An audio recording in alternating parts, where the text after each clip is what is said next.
인공지능이 저는 패권 전쟁 시대에 본격적으로 돌입했다고 생각을 합니다. 그리고 대한민국이 거기 굉장히 중요한 포지션에 있고요.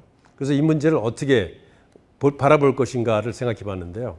며칠 전에 국가인공지능위원회가 출범했습니다. 그리고 목표를 AI 3G로 하겠다. 전 세계 3위 국가가 되겠다는 건데요. 굉장히 어려운 높은 목표입니다. 지금 미국 있고 중국 있고 영국, 프랑스, 뭐 인도 이런 막강한 나라들이 있는데 어떻게 대한민국이 3위가 될 수 있냐. 근데 그거에 대해 의문을 제시하는 사람들이 많은데 어쨌든 이 목표 방향은 상당히 잘 잡고 있는 것 같아요. 그러니까 인공지능 모델도 있고 저전력 뭐 반도체도 있고 그다음에 이제 서비스까지 결합하는 그 로드맵은 잘 그려져 있는데 과연 이것을 현실화시킬 수 있느냐는 또 다른 문제겠죠. 그래갖고 이번에 인선을 보니까 이 대통령이 위원장이고 윤석열 대통령이 위원장이고 부위원장이 염재호 태제대 총장이십니다. 그다음에 중국계 스탠포드대 그 앤드루 웅이라는 석학이 여기 참여하고 계신데요. 오늘의 이제 주제로 들어가는데 힐빌리 엘레지라는 단어가 무슨 뜻이죠? 교수님. 애가랍니다. 애가 슬픈 노래. 이 힐빌리 엘레지라는 영화 혹시 보신 분 계세요? 아무도 안 보셨나? 이게 넷플릭스에 나오는 겁니다. 이 두 분이 나오죠. 힐빌리라는 그 소설이 이제 영화가 됐고 이게 굉장히 베스트셀러로 올랐는데 이 주인공이 바로 J.D. 벤스입니다. 벤스가 V예요, V. 이 사람이 굉장히 어려운 상황에서 아주 그 가난한 동네에서 살아가면서 자기가 성장한 스토리를 쓴 건데 이 사람이 이번에 1984년생 지금 만 40살에 그러면 이 벤스를 추천한 사람이 누군지 혹시 아시는 분? 이 사람 누구죠 가운데? 피터 틸이라는 마피아 두목입니다.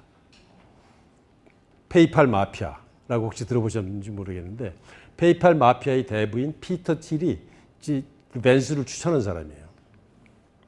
그래서 페이팔 마피아라는 거는 1998년도에 만들어진 페이팔이라고 하는 핀테크의 창업자들이 대단한 역할을 합니다. 그 멤버들 쭉 보면 테슬라의 그 일론 머스크, 그다음에 링크드인 만든 호프만, 그다음에 이런 그 유튜브를 만든 핵심 멤버들이 다 페이팔 마피아들이 만든 겁니다. 그래서 어떤 그 한 분야에서 이 벤처 기업이 성장해 갖고 이 실리콘밸리를 주도하는 그런 스토리를 여기서 볼 수 있는데요. 이번에 대통령 선거에서 그 실리콘밸리는 대개 민주당이 굉장히 강한데 이번에 일론 머스크하고 피터 틸이 그 트럼프를 지지하기로 했고 그다음에 이제 리드 호프만, 링크드인 이 사람들도 페이팔 마피아인데 여기는 지금 해리스를 지지하는 이제 그런 양상이 전개되고 있습니다. 근데 그렇게 된 배경에는 이런 게 있죠. 도널드 트럼프의 계정을 없애버립니다. 이 사람이 8천만 명의 팔로워가 있었어요. 그래갖고 도널드 트럼프가 선거 과정에서 자기의 그 메시지를 주로 이 트위터를 이용해서 하루에도 막 10건씩 날렸거든요. 그러다가 2000년 11월 3일 날 대선에 패배하고 2021년 얼마 있다가 트위터 계정이 정지됩니다. 그래갖고 굉장히 반발이 컸죠. 이게 언론의 자유를 위배되는 거 아니냐. 이렇게 했지만 트위터 멤버들은 그냥 대선에 패배한 사람을 죽일 수 있었다고 생각했던 거죠. 그리고 또 페이스북도 그 트럼프의 계정을 없애버립니다. 정지시킵니다. 그리고 애플도 서스펜드 시켜버립니다. 그다음에 구글도 마찬가지입니다. 구글도 플레이스토어에서 그걸 빼버립니다. 그래갖고 보기에 따라서 트럼프가 엄청나게 언론 탄압을 받고 있는 거죠. 메타, 그다음에 뭐 구글, 그다음에 애플, 그다음에 트위터까지 다 이 트럼프의 어떤 적대적인 그런 생각을 하고 있었는데 이거에 반기를 든 사람이 일론 머스크입니다. 2022년도에 트위터를 인수하겠다고 선언을 하죠. 왜냐하면 언론의 자유를 탄압하는 건 내두고 보지 못하겠다. 그러고 나서 실제로 X 이름도 바꿔버리고 그다음에 그 폭스뉴스의 그 스타인 터커 칼슨 이 사람이 굉장히 그 보수적인 앵커였죠. 이 사람도 이쪽으로 옮깁니다. X로. 이 피터 틸이 어렸을 때입니다. 페이팔 이게 99년 98년도 스토리인데 그래갖고 이 피터 틸이 어느 날 예일 대학에서 강연을 했는데 그때 벤스를 만납니다. 그래갖고 벤스하고 교류 관계가 생겨갖고 벤스를 상당히 좋게 보고 그 트럼프한테 추천하게 되는 그런 스토리로 전개된 겁니다. 나이 40살에 미국에서 아주 가난한 사람이 이렇게 된다는 데는 이런 배경 스토리가 있는 거고요. 그래서 미국의 지금 대선이 이런 스토리로 전개될 겁니다. 근데 오픈AI하고 오픈AI 샘 엘트만하고 일론 머스크는 상당히 사이가 안 좋죠. 왜냐하면 초창기에 오픈AI의 가장 큰 주주가 일론 머스크였습니다. 그러다가 갈등이 생겨갖고 일론 머스크는 빠지고 MS가 마이크로소프트가 투자함으로써 지금 일대 주주가 지금 MS로 된 거죠. 이런 복잡한 관계가 있는데 이것도 일종의 패권 전쟁입니다. 인공지능의 패권 전쟁과 그다음에 정치, 미국 정치의 패권 전쟁이 지금 동시에 중첩돼서 일어나고 있는 거죠.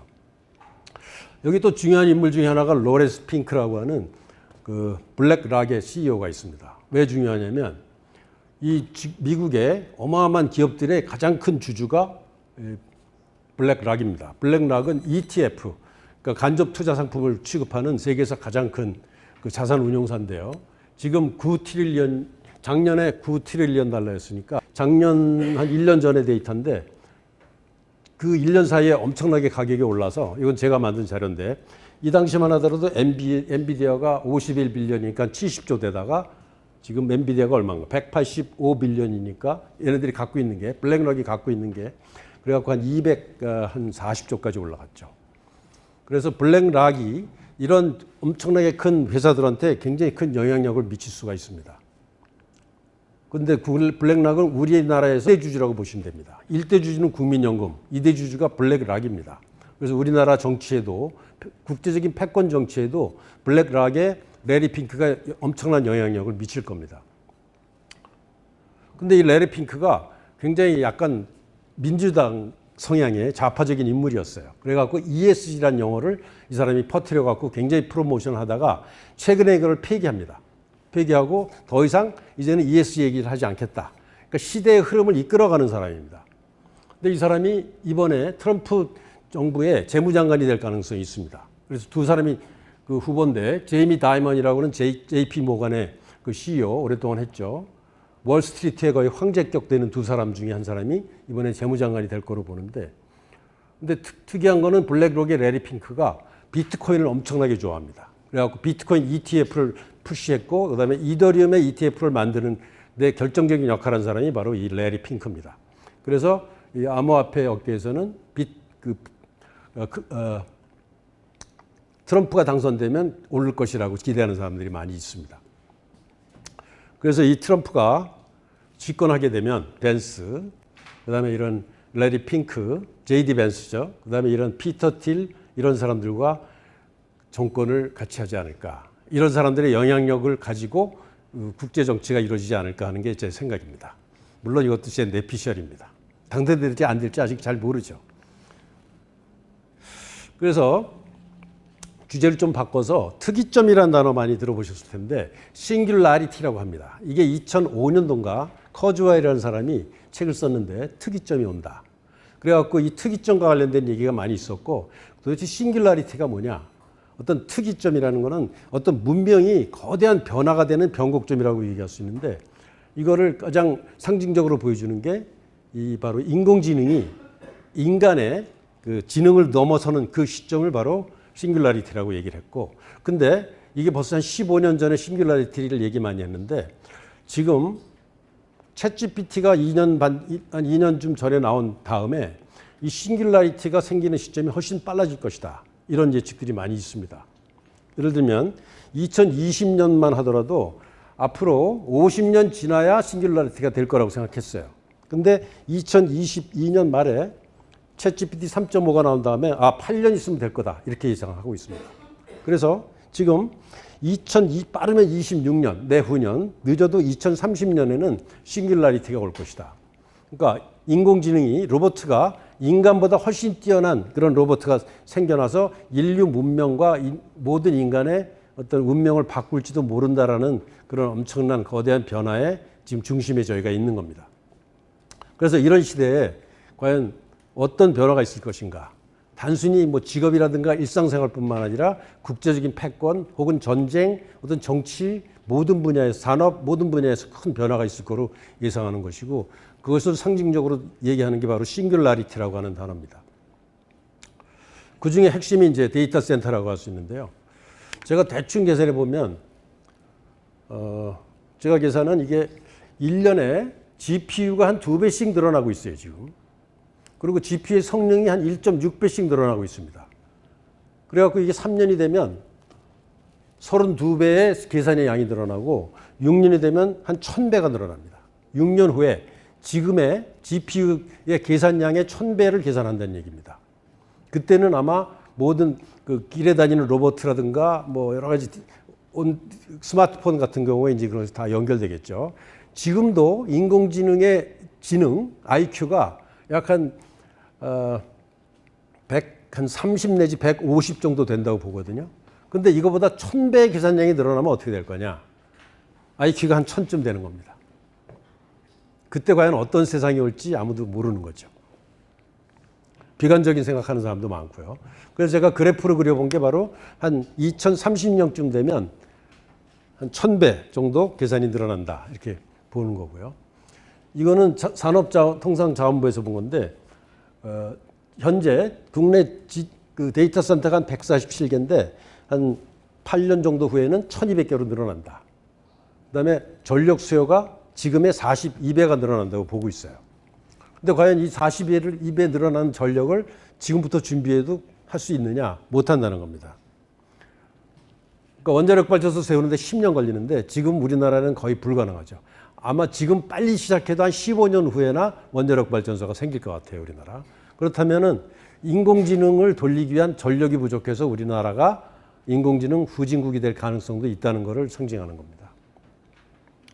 이거는 메타에서 만드는 건데 약 1조 원을 들여갖고 이런 거대한 인공지능 데이터 센터들이 전 세계에 수백 개, 수천 개가 지금 진행되고 있습니다. 여기에서 뒤처지면 후진국이 되는 겁니다. 그래서 전력이 이렇게 많이 필요하다는 거 보이고요. 그래서 대안으로 이런 스몰 모듈라 리액터가 필요하다는 얘기들이 지금 상당히 진행되고 있습니다. 그런데 다행인 거는 서방권에서, 그러니까 민주진영에서 대한민국이 최강입니다. 그래서 얼마 전에 체코 원전에 24조 원 계약을 했는데 두 번째로 강한 나라가 프랑스인데 프랑스는 원가라든가 그 시공 능력이 너무 떨어지기 때문에 안 되고 거의 유일한 그 경쟁력을 갖고 있는 나라가 대한민국입니다. 물론 중국이나 러시아가 있습니다만 중국 건 믿지 않고 패권 전쟁 때문에 중국의 그 원자력을 쓰지 않습니다. 그래서 어쩌면은 유일한 그 원자력 발전소를 세울 수 있는 대한민국이 이거를 빨리 키우는 게 굉장히 중요한 국가적인 과제라고 볼 수 있겠습니다. 이건 제가 이제 지난번에 보여드린 그래프인데 이게 바로 싱귤라리티 현상입니다. 지금 전 세계 GDP가 약 한 100 트릴리언 정도 되는데 이게 한 20, 30년 안에 400 트릴리언까지 경제가 커진다는 건데 그거의 대부분이 바로 인공지능에 의해서 생긴다는 겁니다. 그렇기 때문에 지금 주가가 폭등하고 있는데 앞으로도 주가가 엄청나게 많이 오를 것이고 그 대부분의 주식이 그 주로 M7, 그러니까 매그니피션트 7이라고 하는 마이크로소프트, 애플, 엔비디아, 구글, 아마존, 메타 이런 데서 생길 거라고 보는 겁니다. 그래서 굉장히 많은 일상생활이 변할 것이라고 보는데 앞으로는 아마 10년 이내에 인간이 운전을 못하게 하는 시대가 될 가능성이 있습니다. 사고를 줄이기 위해서. 그다음에 우리 팀들은 코딩을 직접 하지 않고 인공지능을 시킵니다. 근데 앞으로는 아마 거의 모든 코딩을 인공지능이 하게 되지 않을까 생각하고요. 그다음에 언어 문제도 바벨탑에서 흩어졌던 인간들의 언어가 하나로 뭉치는 시대가 올 것으로 보고 있고 시각장애인이 더 이상 장애인이 아닌 시대가 될 거라고 보고 있습니다. 그다음에 가정용 로봇 이게 굉장히 중요한데요. 3년 내에 가정용 로봇이 상용화 될 것이고 테슬라가 한 3만 불, 3, 4천만 원짜리 가정용 로봇을 출시한다고 지금 하고 있고요. 한 10년 내에는 한 2천만 원 이하의 가정용 로봇이 집에 그 청소하고 빨래하고 음식까지 해주는 그런 시대가 올 것이 거의 확실합니다. 이런 것이 이미 상용화되고 있죠. 그다음에 애플도 가정용 로봇 시장에 지금 들어갔습니다. 공장용 로봇은 그보다 훨씬 더 빨리 올 것이고요. 그래서 내년부터 공장용 로봇을 본격적으로 내놓는다고 그랬고, 그래서 이 로봇이 이제는 공장에 있는 노동자들 대체하고 가정부를 대체하고 길거리에서도 우리가 흔하게 만나는 시대가 아마 한 3, 4년 내에 올 거라고 생각하는 게 그게 바로 싱귤러리티입니다. 그러면 이 시대에는 노동자, 인간이 하던 역할을 뭘 해야 되는지 우리가 심각하게 고민해야 되겠죠. 그중에 선두주자가 하나가 보스턴 다이내믹스입니다. 그 보스턴 다이내믹스가 다행히 현대차가 몇 년 전에 인수해서 저희 나라가 주도할 수 있는 거고요. 그다음에 굉장히 많은 그 가정용 로봇들이 지금 경쟁을 하고 있습니다. 그 대표적인 게 테슬라의 옵티머스도 있고, 그다음에 여기 중국 업체들 워커 H1, 그다음에 사이버원이 중국 업체인데 중국이 갖고 있는 강력한 그 제조업 능력과 그다음에 정부의 무한적인 그 투자 지원 때문에 중국이 굉장히 앞서들 갈 가능성이 높고 그것을 막기 위해서 미국이 굉장히 열심히 이걸 막으려고 노력합니다. 왜냐하면 중국이 만약에 이런 로봇 시장에서 성공하면 무기로 쓸 가능성이 굉장히 크고 사회 통제에 쓸 가능성이 크고 이미 중국은 그 사회 전체를 통제하기 위해서 그 굉장히 많은 그 노력을 하고 있고 충분히 성공하고 있는데 그거를 전 세계적으로 어떤 확장하면서 글로벌 패권 경쟁에 나설 가능성이 있기 때문에 중국의 그 인공지능 발전을 막는 것이 글로벌 과제가 되었다고 생각하는 사람들이 꽤 많습니다. 그 중에 하나가 그래서 미국이 왜냐하면 앞으로는 전쟁이 이제 인공지능이 하는 그 로봇가 하는 시대가 올 것이 거의 분명해지기 때문에 그렇습니다. 그래서 탱크 대신 이런 드론이 움직일 것이고 그다음에 배도 어떤 사람이 없는 배들이 움직일 것이고 비행기들이 이렇게 움직이는 시대가 올 겁니다. 이미 우리나라가 굉장히 발달해 있고 중국도 어마어마하게 이 분야에 투자를 하고 있습니다.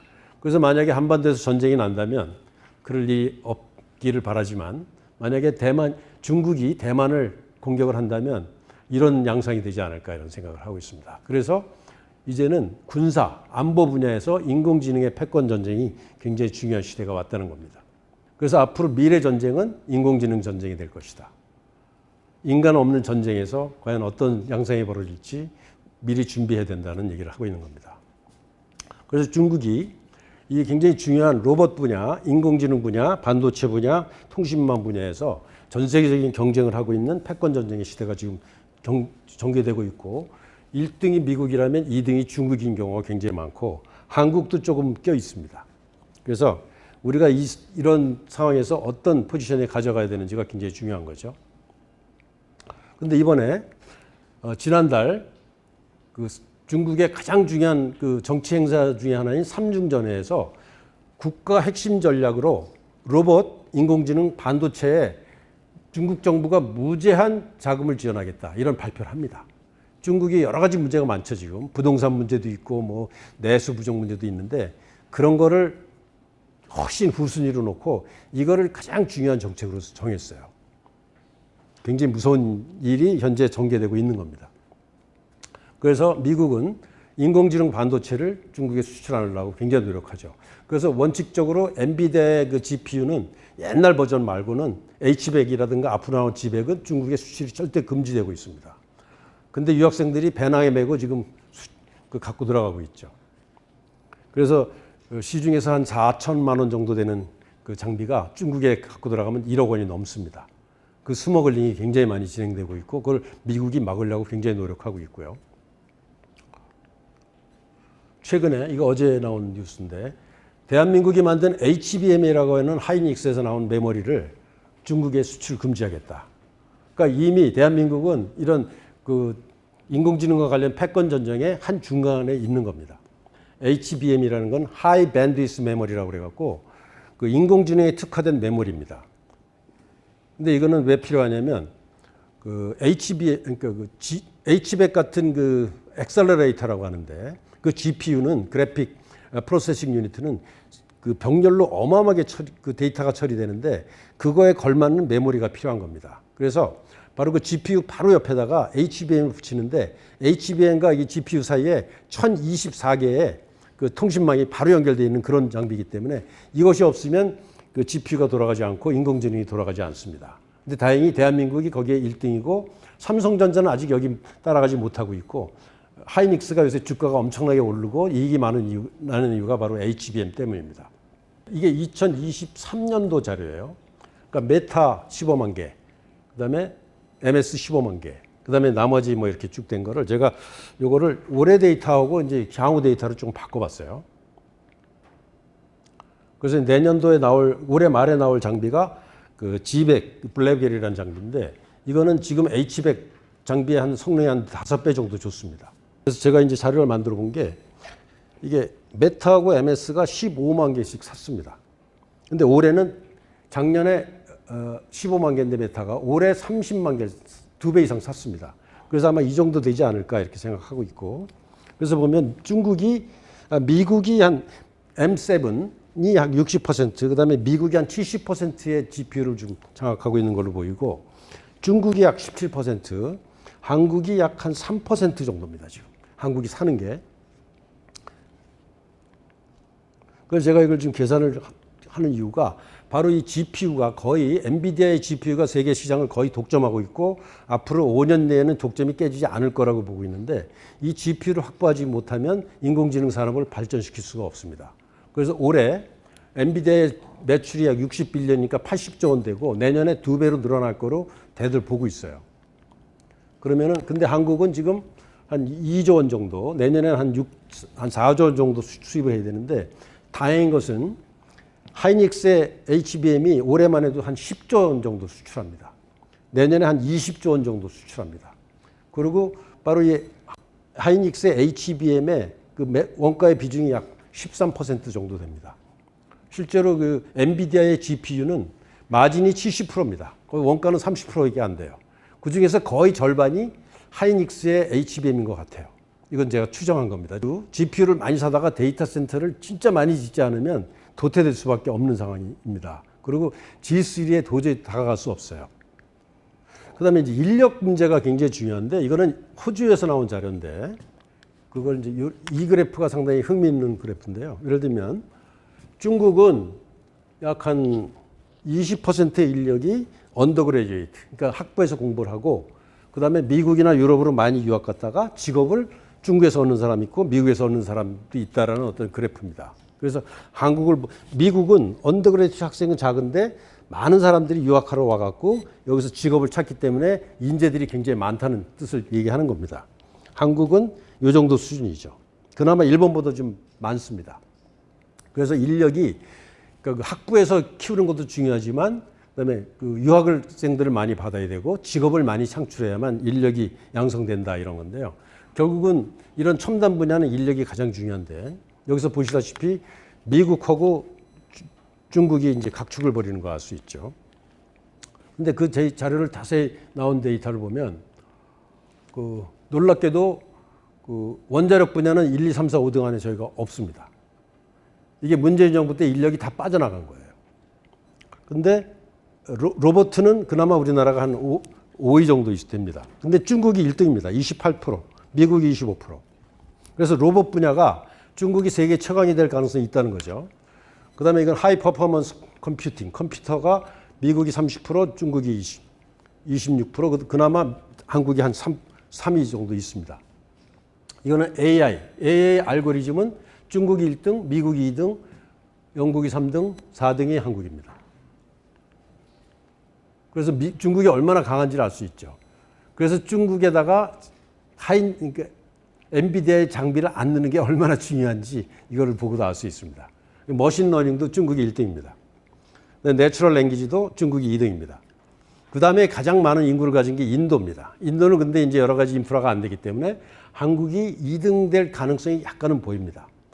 인력을 더 유치해야 되고, 그 다음에 장비를 많이 수입해갖고 그 데이터 센터를 굉장히 많이 지어야 된다는 당위성이 여기 나오는 겁니다. 그래서 결론인데요. 그래서 국가인공지능위원회의 목표인 인공지능 G3가 되려면 일단 대규모로 인재 양성을 해야 됩니다. 그래서 저희 협회가 대규모 인공지능 교육을 지금 진행하고 있고 강사를 양성하기 위해서 굉장히 노력을 하고 있습니다. 여러분들의 호응이 절대적으로 필요하고요. 그다음에 인공지능 산업 생태계가 굉장히 필요합니다. 벤처기업이 한 500개 내지 1000개 생기고 있는데 그 사람들끼리 서로 교류하면서 서로 배워야 되고, 그다음에 데이터 센터 같은 인프라가 꼭 필요합니다. 그래서 저희가 이번에 코엑스에서 행사를 하려고 지금 준비를 하고 있습니다. 11월 달에요. 그다음에 데이터 센터가 대규모로 건설돼야 됩니다. 아까 정부가 갖고 있던 데이터의 약 10배 되는 규모의 데이터 센터가 필요하고 거기에 필요한 원자력 발전소나 어떤 그 전기 수요에 대한 것이 필요하고요. 이런 것들이 엄청난 수출 산업으로 키울 수 있습니다. 그래서 저희가 이런 그 목표를 가지고 카이파 우리 협회가 지금 진행하고 있고요. 그래서 인공지능 패권 전쟁의 시대에 카이파가 선도하려고 합니다. 그래서 동참에 감사드립니다. 고맙습니다.